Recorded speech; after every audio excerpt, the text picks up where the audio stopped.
Hi, I'm Bob from Plastic Pipe Shop, and in this quick video I'm going to show you how to use a blade cutter to cut small diameter pipes. So I've got a 3/4 inch Class E pipe here.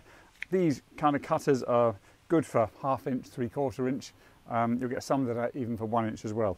So put it on, press the blade in, turn the pipe, not the cutter, keep the pressure on there.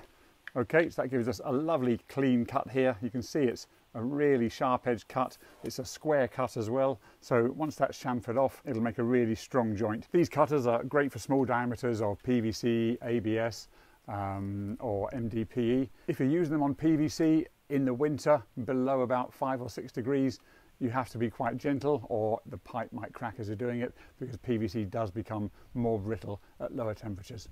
Thanks for watching. Bye.